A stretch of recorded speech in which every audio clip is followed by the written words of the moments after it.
Andy said he's gonna be here. That was my understanding, but if you want to sub till he gets here, we're sure he's not on. I see, I cannot read those names. Hi, Rachel, are we live? Brandon and Dawn. You are live. Do we have any board members on Zoom? Can't see. I believe just Jim Cambites. Yeah, Jim's on, okay. Jerry Jensen and Brandon Pop. You can read that. You can read that? I cheated those up there. Yeah, there's Eric Curry, Jerry, Brandon Puff, Don, Jim, myself. I think that's it. Okay, well, Scott Neves. No, Scott Neves is on as well. Scott's on as well. So, okay. Yes. Quorum. We do have a quorum. Yeah, we'll go ahead and call the meeting to order. And just for the record, for members present, Brad Thurman, Chairman, Ellen Headley. Alan Headley counts too. And we have Mike Wallen coming from Ruth Kendall from the city of Longview. Correct. We have Bill Lamons representing small fire agencies. I believe Jason from small police. And I think for the time being, we have Dara Kirk subbing for city manager Andy Hamilton till he shows up. And then we have Jim Cambites, Longview Fire. So we do have a quorum. So we'll go ahead and start with the approval of the agenda as sent out. Motion to approve. Second. Sorry, Jim Kelly. Motion to approve. Alan Headley second. Any discussion? All in favor, say aye. Aye. Any opposed? Aye. The agenda is approved as presented. We have the meeting minutes from our last meeting, September 21st. Those were sent out on Friday. Is there any concerns about those? Yeah, I think maybe we should edit the minutes to reflect that at that time I was an alternate member voting. Otherwise, it looks like I was voting as a guest.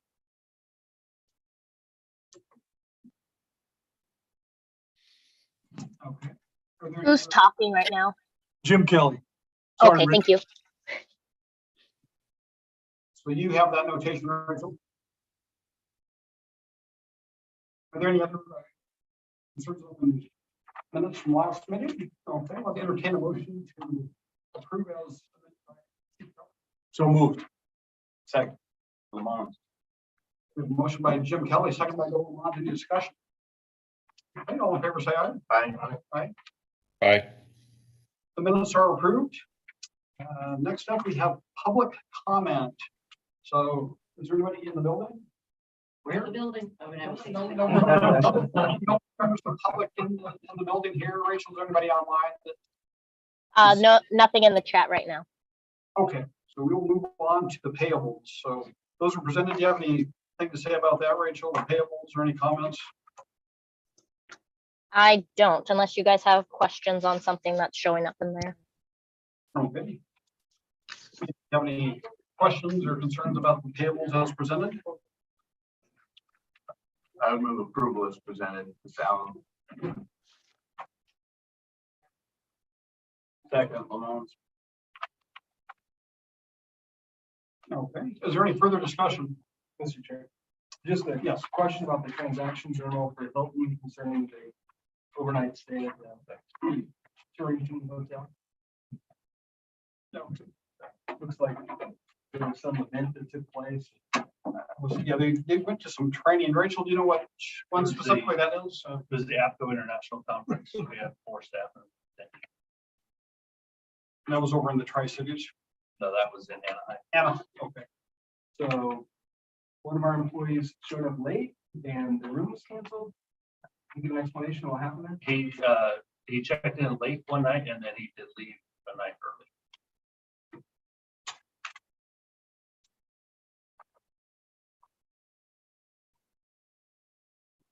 And just for the record, Andrew Hamilton, City Council, and City Manager Kelso has shown up, and Kurt Saha, City Manager Longview are both here now. So voting members and Chief. Well, we have Jim Cambites on.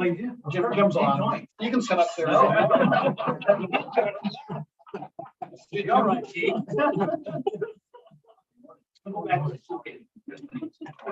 Did that answer your question, Mike? Yeah, I was looking for more explanation, but maybe I could get it elsewhere. Is there any further questions or discussion on the payables as presented? Not, I'd entertain a motion to approve payables in the amount of $827,479.15. You already have a motion by Al, by Okay, Mr. Al, Edley, and then okay. a second by Chief Lamont. We did, okay. Got distracted, all right. Any further discussion? Okay, all in favor, say aye. Aye. All opposed? Okay, that, payables are approved. Next up, we have financial report for September of 2022. So revenues so far through September, we're coming in at 18.7% remaining. We should be at about 25%. So we're looking really good for revenues.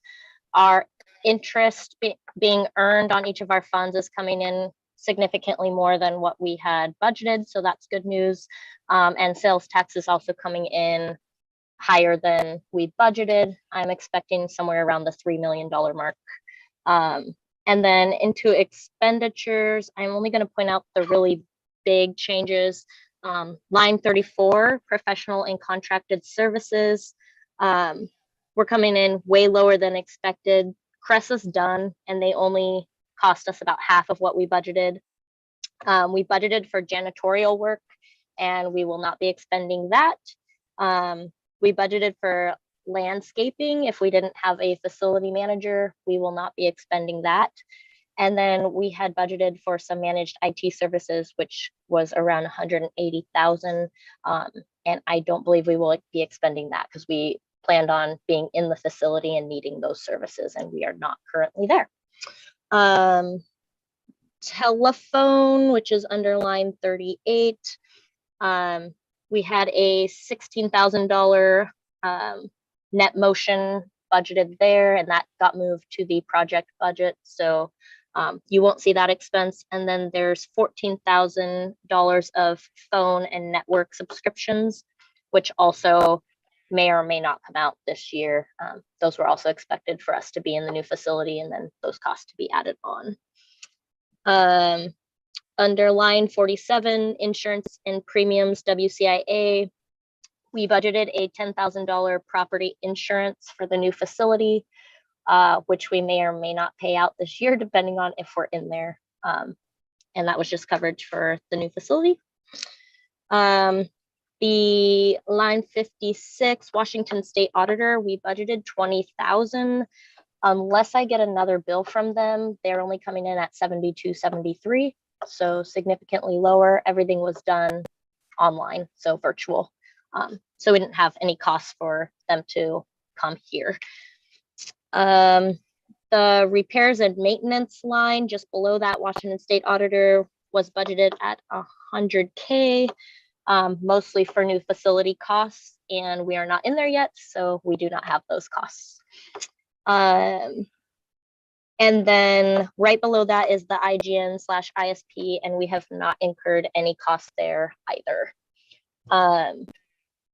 And then down in our other funds, equipment reserve, there are two large expenditures, roughly around $500K together, that were moved into the project budget. So they will not be coming out of this fund. But I think with that cost savings, we can reduce the transfer ins that go into that account through the years of transfers that we had scheduled. So it'll reduce them just slightly. Other than that, I don't really have too much to say. We have the radio site improvements project. We just have projects that are sitting out there. And whether they get finished this year or the coming year, I'm not sure where that will fall. We've completed a couple things in that radio site improvements project, but there are still stuff out there. Yeah, I think other than that, do you guys have any questions? Rachel, this is Kurt. I have one question, and Sure. while we're anticipating sales tax revenue above what we had budgeted, are you seeing any kind of a slowdown in the sales tax receipts coming into the authority? I haven't noticed that they're reduced. They are coming in about what they were the last few years in the months that they're coming in. But I will keep an eye on that for you. Yeah, if you would, I mean, certainly, I think I'm seeing that in Longview now for the first time, the last 3 months, sales tax receipts have been below what they were last year for the same months. Okay, So you might look at that if you have a chance. I heard the county is the same. Same with the First- county, First time, at least for September. Right. Start to see. Kelso, are you saying anything? And They've been staying pretty level for us. Anyway, thank you. are there any further questions for Rachel? Reference the financial report for September. It says no action is needed here, so it's just an update on where we're at. So moving ahead, we have board comments, board committee reports. I know WATAC, Chief Brightville's the chair of the WATAC. They have not met since our last meeting. They do have a meeting planned for next week, so there's no update on that. In terms of the fire TAC, is Brandon, are you on there? Do you want to give us a report on fire TAC? Yep, can everybody hear me? Yep. Okay, we met, I believe it was last week. We talked about a variety of things, but some of the high points, the fire user radio manual is near complete. We got just a couple, 2 or 3 edits left, and then we'll have a final draft for anybody and everybody's viewing if they would like to take a look at that.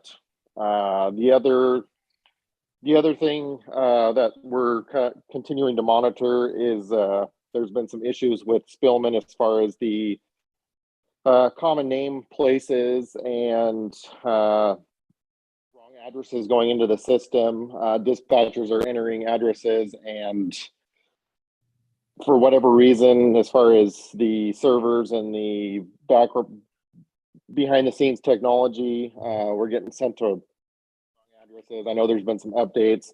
Comm center staff's working diligently to try to make sure that that's happening. It sounds like it's something on the Spillman side, so we're pretty concerned about that. But like I said, staff's working very diligently to make sure that that gets addressed and that stops happening. Next meeting is November 14th at 1300 hours. Okay, thanks for that report, Brandon. Any questions from Brandon on that? Okay. Moving along, I guess we didn't really have a new business section. Maybe I'll just jump in here ahead of the director's report and talk about a couple things, or maybe ask John about the budget committee, where we're at on that. In regards to new business, I don't know if Pulse Point made it on the agenda for today, but we do have Eric Paris to give a presentation on Pulse Point. Okay. Yeah, it did not make it on there. I assume that was coming under the fire tax. Yeah, okay. Maybe you're gonna do that now, or? Sure. Yeah. Why don't we could just transition to that, or if you want to do that. And just for the record, Rachel, Chief Sammy Brown from Kalama is here as well. And who's going to present on that, Eric? Yeah. And he's online. Okay. Is Eric Paris ready to jump in and talk about Pulse Point? I am. Can you hear me okay? And we can see you. Yes. Great. So thanks for having me. I was asked to come speak as a representative of the Cowlitz EMS Council to make a request of the Public Authority Board to implement and fund Pulse Point, which is for those of you who don't know what Pulse Point is, it's a 911 connected mobile application for smartphones. And its main purpose is to alert nearby citizens to cardiac arrests that are occurring in public places. Very briefly, we've come a long way as professional rescuers with regard to cardiac arrest outcome. I started my career about 32 years ago, and I still remember my first cardiac arrest, and I learned very quickly at that time that cardiac arrest, when they occurred outside the hospital, just simply did not survive. It was very, very rare. And there's a lot of reasons for that. But today I'm happy to report, after years and years of science and tweaks, our current success rate as professional rescuers in restoring a spontaneous pulse in a victim of sudden cardiac arrest is well above 60 or 70% in some communities. However, there's one very important piece. That is only when the victim receives immediate CPR after their collapse. And based on that success rate, I mean, it's very clear that cardiac arrest isn't really just a job for us as professional responders, but it's really a community-based issue, and it requires a community-based response. And though we've had improved community outreach over the years, for example, in Washington, CPR training is now mandatory in high schools for seniors. We have widespread CPR training in the public, and many businesses and governmental institutions have placed AEDs in their facilities. We have to connect point A to point B, which is we need to get those trained people to the victims. Regrettably, I have a personal story about this. About 3 years ago, I was shopping at Home Depot and just minding my own business, had no idea that just several aisles away, there was somebody that was in cardiac arrest. I was off duty. I had no idea that I could have helped. And that and many other stories like that have led to the development of this technology. And so I'll go into that a little bit. The technology, PulsePoint, is an application for your smartphone. When users download it to their phone, they essentially are alerted by the 911 center in an automated process, so it doesn't require any dispatcher interaction, that there is a close by cardiac arrest event in a public place. And then it also notifies them of the location of the closest AED if there's a defibrillator that's on site or nearby. There's also other incidents that are sent to the application, and those incidents are essentially to build citizen engagement. We know that there's an incredible public thirst for information about what we're doing as public safety agencies. The application's in use by about 4,000 agencies nationwide, including communities both south and north of us. Snohomish, King, Pierce, Thurston, south of us, Clark County. Most of the counties in the Portland metro area are all PulsePoint communities. And we've learned from conversations with them that those incidents, other than cardiac arrest, are very heavily redacted. So there's no law enforcement data that's produced. Non-cardiac arrest medical events are very highly redacted to just a generic title and a very generic location, so it doesn't give like a specific address. Fire incidents do include the address and type of call, especially when they're in a public place.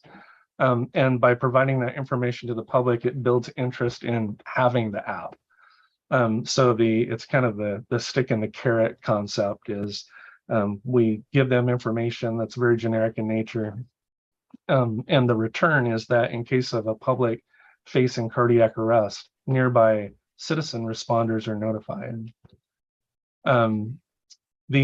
As far as cost and technical, the EMS Council has evaluated this project and communicated with other counties and strongly supports moving forward with the project.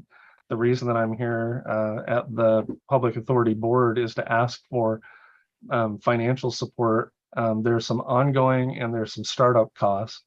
The EMS Council is able to fund startup costs and provide staff to assist in project management for the implementation of the system. Unfortunately, we don't have that kind of steady funding source that we believe might be available through the public authority. The ongoing costs are about $8,000 annually based on the last quote. The connection to Spillman Flex CAD is a very standard interface. We've spoken to other counties and it's a very ordinary connection. If anybody has really specific questions on the technology, I'm happy to address that. And I'm also happy to address any questions about the application or the project. Are there any questions for Eric? I have a couple. Is this an automated process or is there a manual process where a dispatcher would have to do some redaction before pushing that out?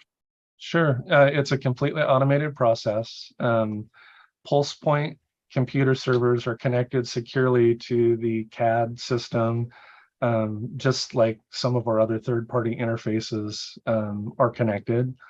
During the implementation, there is a significant amount of work that goes into complete redaction.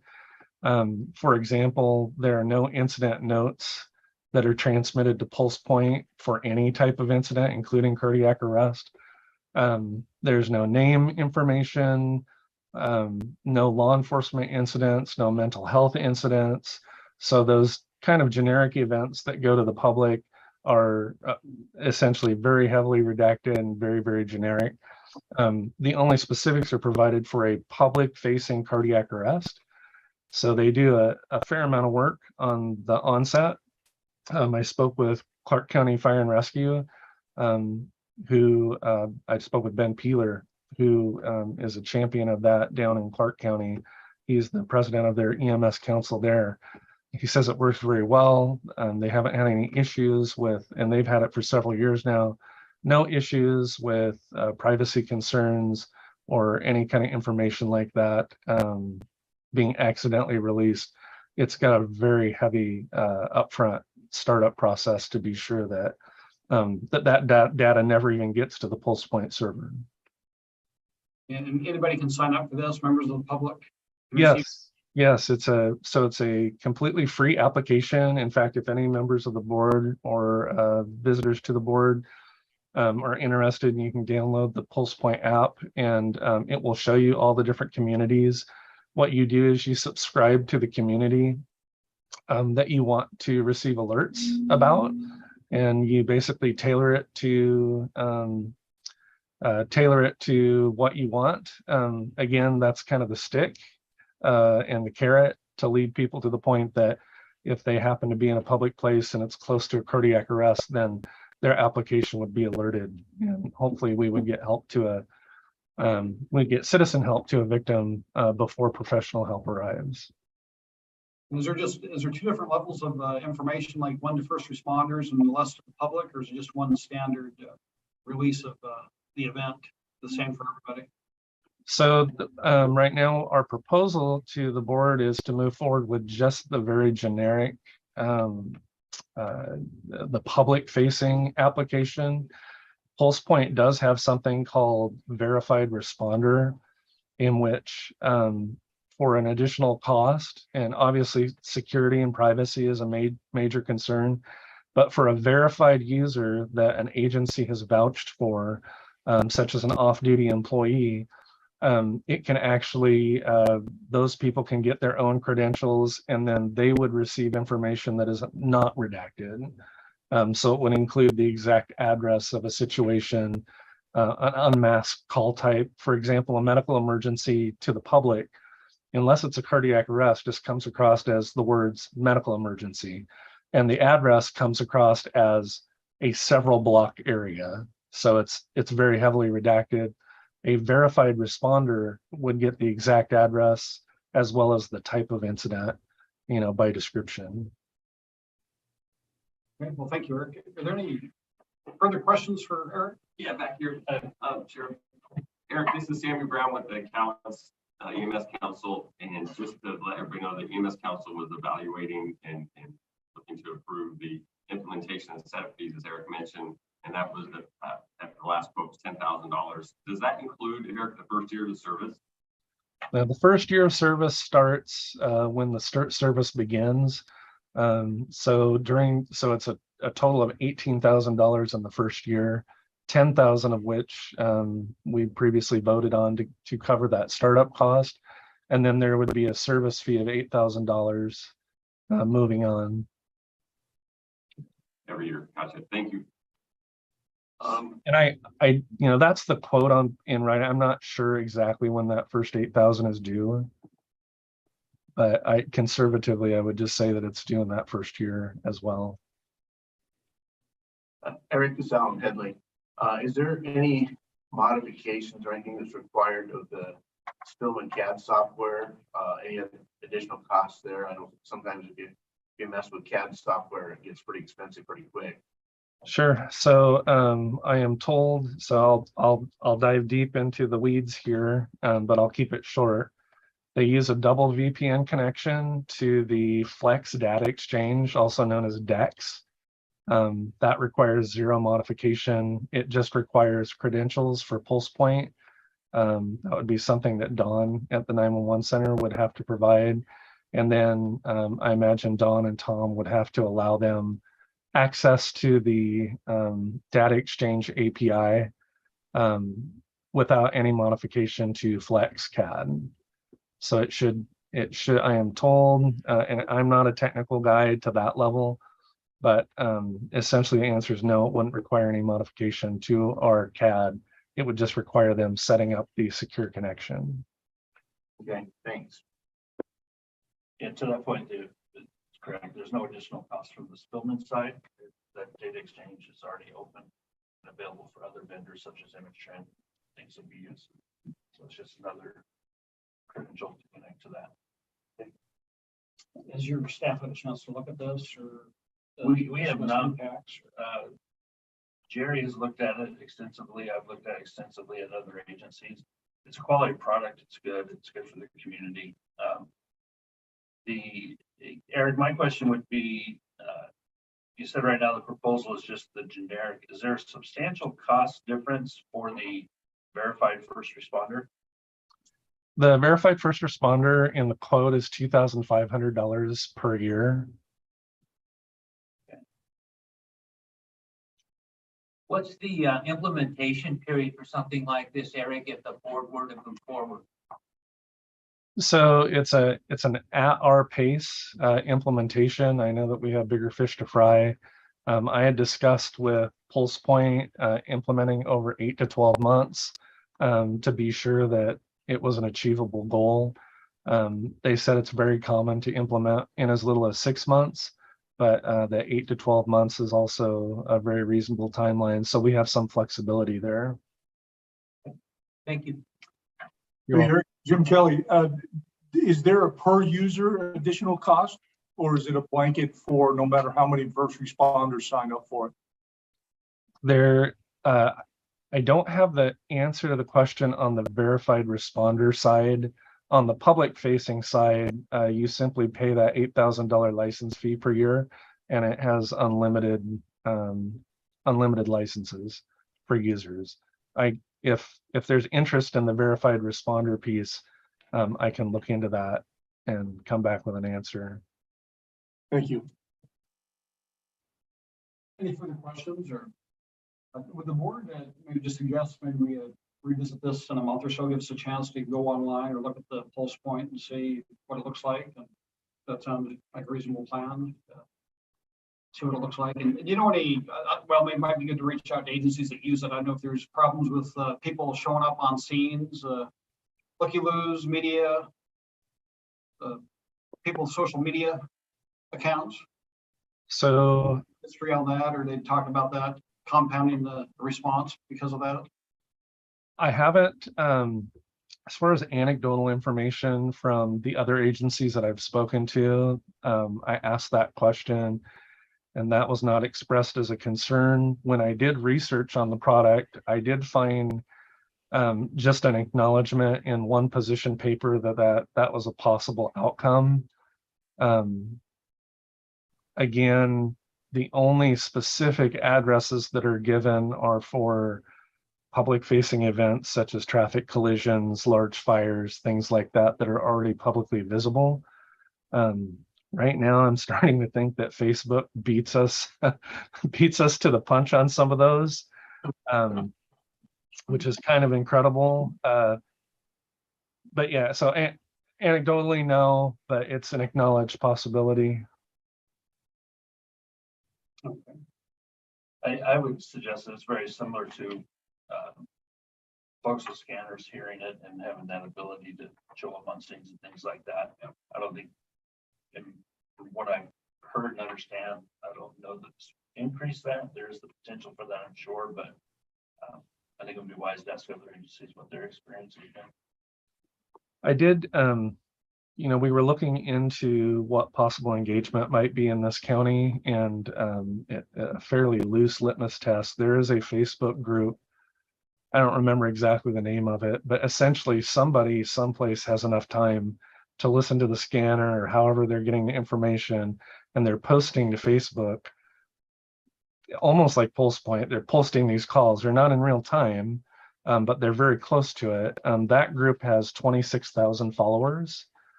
Of course, I don't know the population breakdown or the geographic breakdown of who's following that page, but I think that there is a lot of interest. That's a fairly active Facebook group. So my hope would be that we could develop a fairly active followership, I guess it would be engagement, by members of the public. And then the added benefit would be that actual time sensitive CPR notification and AED location. So it would be one step up from the Facebook group. Are there certain calls that can be blocked, like on the loss side? Yes. So what, I'll get a little bit into the weeds. If you want me to go deeper, I can, but I'll keep it brief. During the implementation process, PulsePoint evaluates our type codes against standardized type codes that are used throughout the PulsePoint platform. So for example, we might call something, speaking of a sensitive one, like a shooting or stabbing or a psych call is what we call it. They pair those to the similar nationwide standard of type code, and then we can signal those for redaction. PulsePoint, a little bit about PulsePoint. PulsePoint is a nonprofit organization. They definitely do not want problems with their interface. They want to avoid any kind of scandalous or privacy issues or causing any problems to agencies, because they know it would, obviously create problems for them as a nonprofit. So what we would do is we would essentially they would pair our type codes with the national standard type codes and would automatically redact anything that's of a sensitive nature, even from the generic medical dispatches. So if a psych call came across, and even though they would put it out as just a generic medical emergency for a particular block, we can tell them, don't do that. We don't even want it to show up. Same thing with shoot, stab, or any other incident that we think, anything that has a type code that we think might be something that we don't want the public to have real-time access to. Eric, just maybe you said this or may have missed it. The startup cost for the verified responders, how much additional is that? So as I understand it, the startup cost is still $10,000. The verified responder is a annual licensing fee of $2,500. Yeah, And I believe that Chief Kelly asked about per user fees for verified responders, and I don't have an answer for that, but I'll get one. okay. My only addition would be that for the board in considering this is that the 911 center is tasked with receiving 911 calls, dispatching public safety first responders to these events. While this is a good product and a quality thing, and I think great for the community, I would just ask us all to be mindful that while right now, especially given our current excess of sales tax revenue that we didn't plan on, it's not an issue, but just to be wary of these types of things where we're coming to 911 to say, please fund this for us. We're adding, if we do this, we add $8,000 now. If an agency or a group of agencies want to add something in the future, is there a precedent for us absorbing that cost ongoing? And just to make sure that none of these collective costs become a burden or start impacting user fees. So I just want to be wary of the budget side of it, so that we're not doing things, one, outside of our scope, and two, outside of our budget. Any other comments or questions? I think that state legislators requested one of the counties in Washington State to do a pilot project. And I think it was Snohomish. And I reached out to the state. When I get that info, I can share it with John to distribute. Okay, well, if everybody's okay with it, maybe we'll just, homework assignment, check into Pulse Point, and at our next meeting, we can maybe report back. I don't know if John wants to share with staff, see if there's any impacts that aren't coming to light, but yeah, not only financial, but personnel wise. Yeah, personnel wise, I agree with Eric. It shouldn't have an impact on dispatch staff day to day. It's an automated thing behind the scenes that we don't see. So I don't anticipate staff impact or taking time away from dispatchers doing their job. But we'll dive deeper and verify that. Okay. We can get a report back next month. And thank you, Eric, for presenting that. Appreciate it. Thanks for the time. Right, moving right along, let's see, budget committee. Budget committee. So Rachel, correct me if I'm wrong, we have our final draft and then we will be scheduling a meeting hopefully within the next 2 weeks for the budget committee to review the final draft. We had good input from our first meeting with some information, some good questions that we hadn't thought of. So I hope we have a more refined budget than we had with some of the unknowns the last couple of years. But I think we're in good shape. We'll have the final draft to the board prior to the next meeting. Rachel's having just a little bit of technical difficulty. She lost her audio, so she's trying to get that back. Okay, thank you. Give us just a second.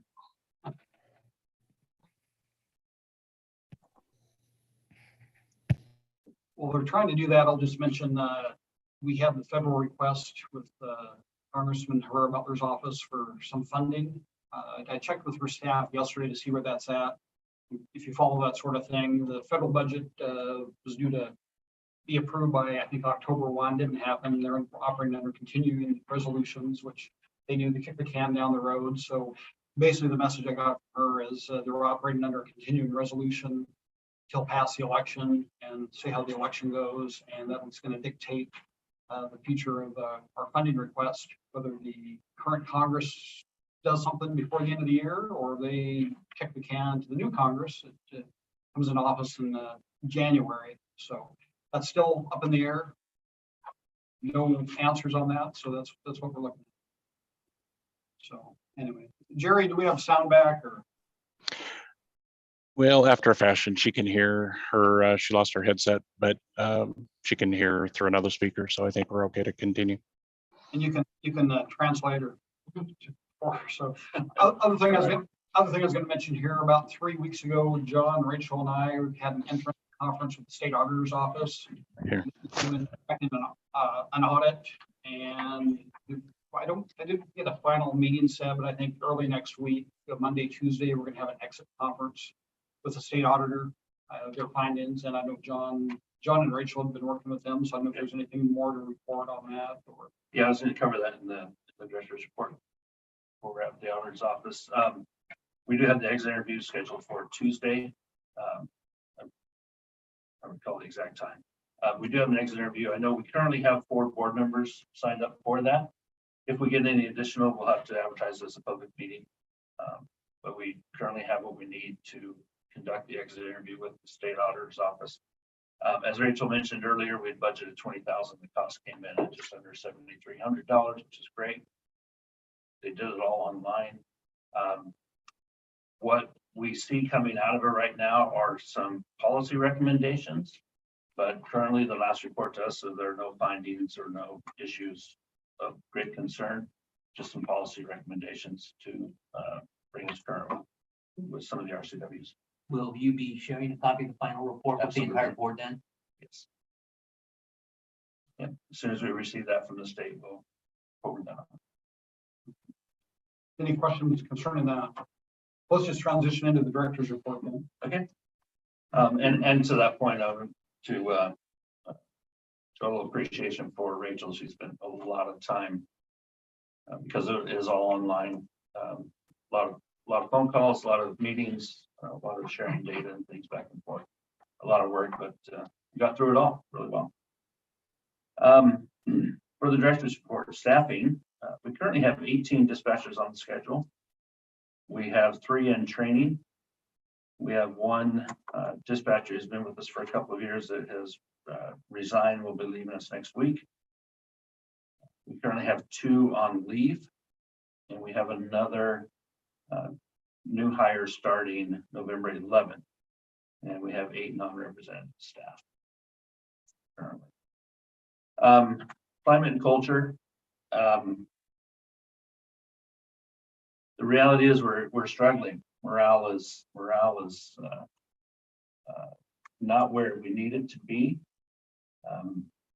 Some of that we can attribute to, quite frankly, exhaustion and fatigue of overtime.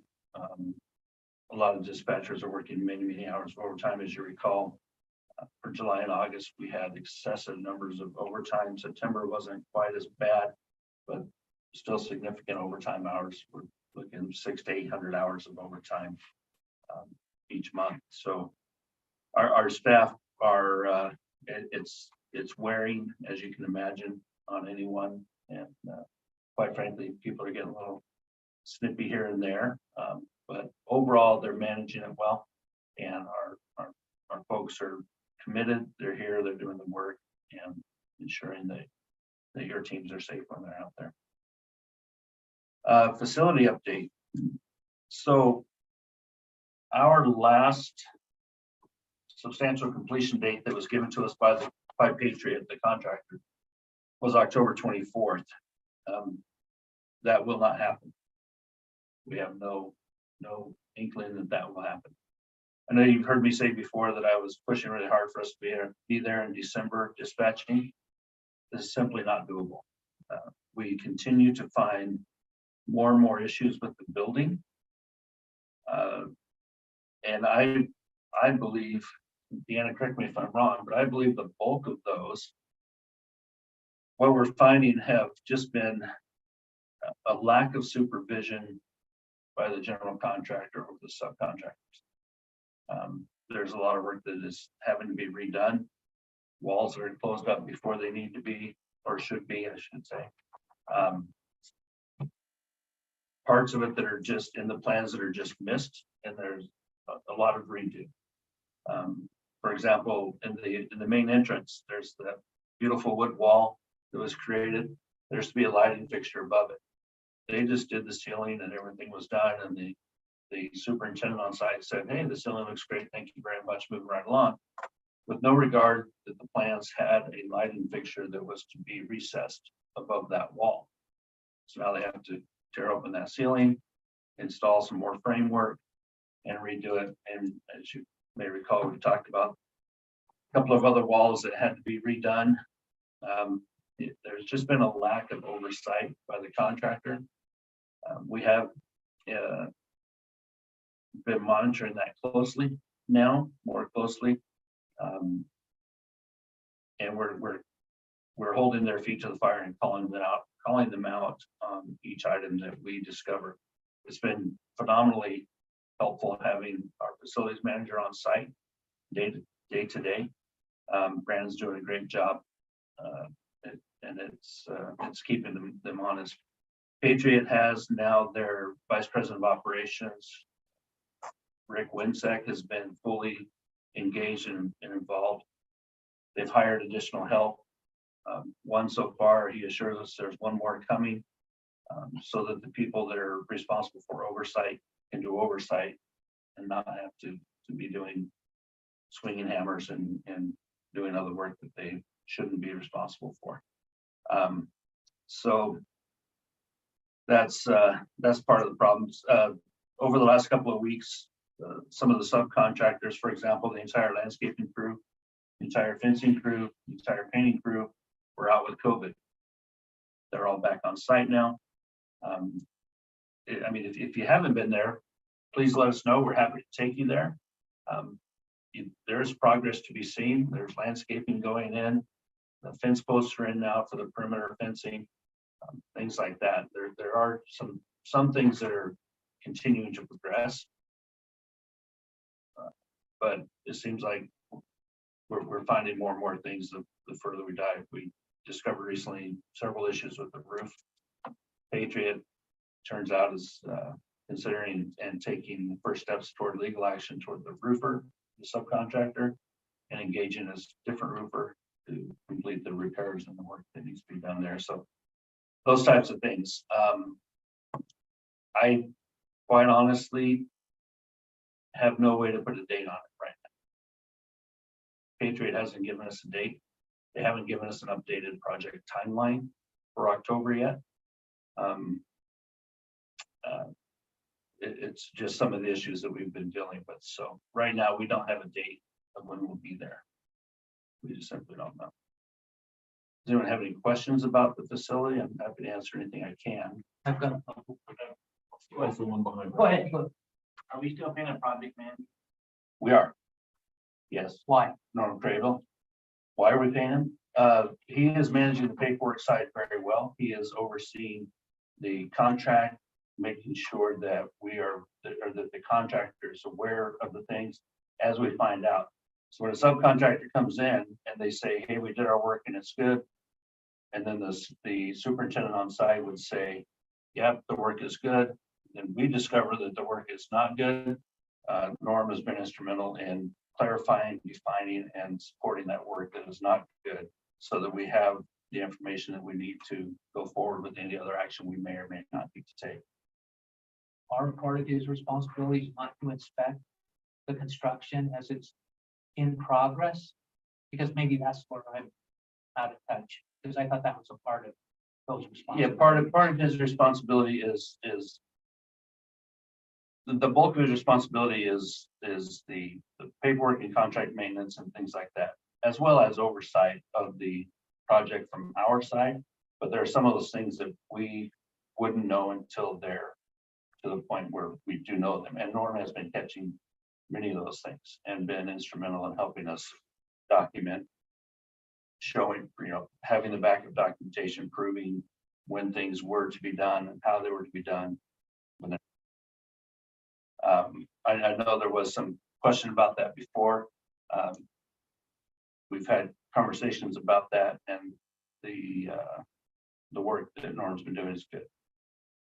I know we also engaged a construction attorney to help us address issues. We're gonna have executive That would be session. an executive session.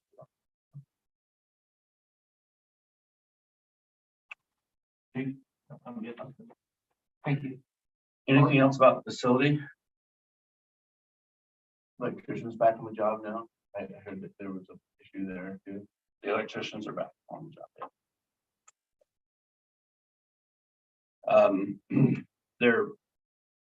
The electricians are indeed back on the job.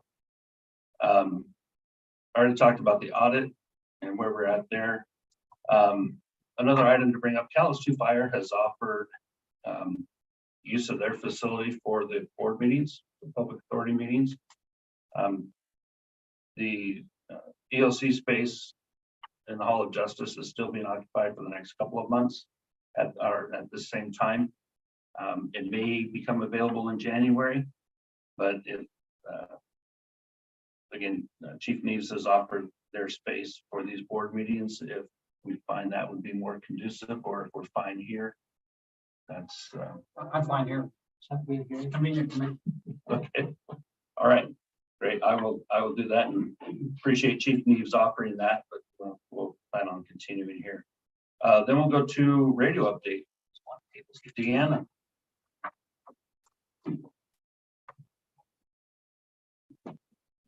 Where's Dennis? I want to sit next to him. I just have to remember the joke from last week.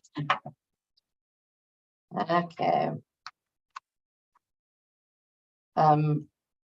Sheriff, you stole my thunder on the congressional spending thing. Gotta get it right. You did, you did. Very accurate. I have AC replacement at Johnson Ridge site up of 502. It is actually cheaper to replace the AC unit than to have NTEC go up and repair it. Last time they charged us like $3,800 for a repair. And it's like $2,900 to replace the whole unit. So that's in the process. Air conditioning. Mhm. Okay. Microwave replacement plan. After Rachel and I talked with the auditor, we had a procurement where we had purchased equipment off of a contract because it was cheaper and paid for work through the radio replacement project. And the auditor didn't realize that we had also purchased equipment on that contract as well. And so we were okay. But what we learned was if we have any work done, we have to have that contractor purchase equipment and then negotiate the contract price, even though it's cheaper to buy it off the contract, if that makes sense. So for the microwave replacements, we're working with Day on putting together that bid and a plan for each site and the order that we're going to do those to replace them. We have a big great battery replacement project. And I got the statement of work for the most part last week. And then Rachel and I are going to work together to get a quote off of the small works roster and check what those thresholds are to see what process we have to proceed with. I'm working on the Davis lease agreement. The Deer Island agreement's completed. We're just waiting for some invoices from Schuyler, the property owner, and then we'll start that project there, installing equipment. Rainier, we're waiting for a server that has been put on order so that we can monitor that site, batteries and equipment there, so we don't ever have an issue up there again. And that's it. Any questions? What's happening on the Castro side? Waiting on equipment.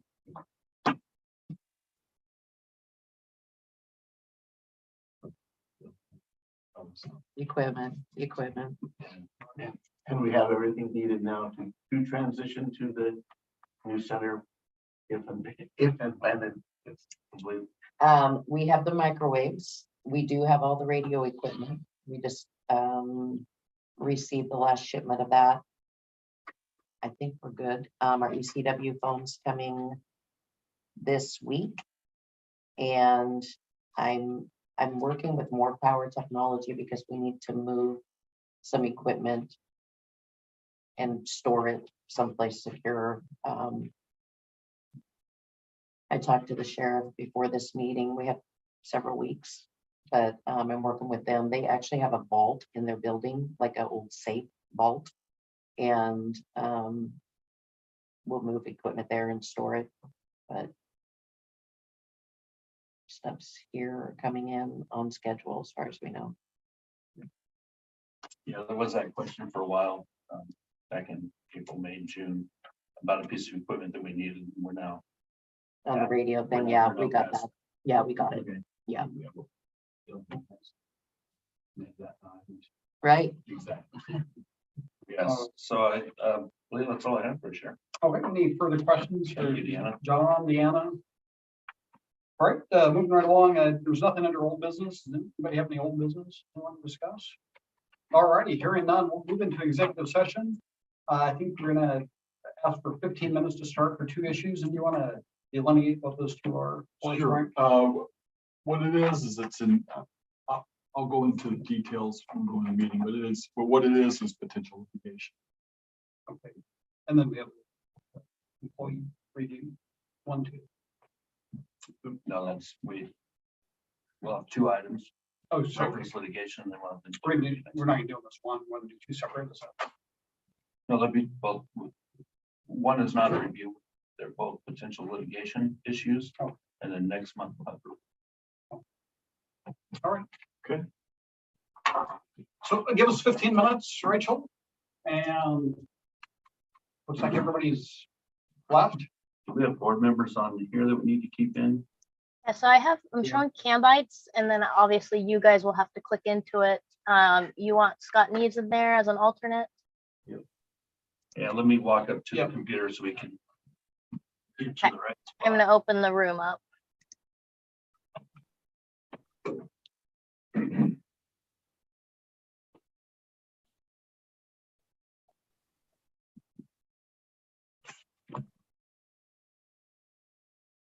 Is the room open, Rachel? It is. The other two have joined.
You guys don't have any sound?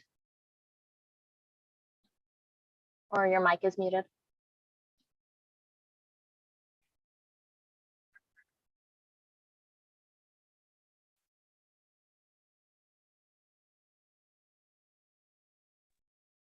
How about now, Rachel? There you are. There we go. Okay, we're back in general session. No action was taken in executive session. So we have nothing else on the agenda. Is there anything for the good of the order from anyone? All right, hearing none, we'll stand in adjournment till our next meeting in November. Thank you.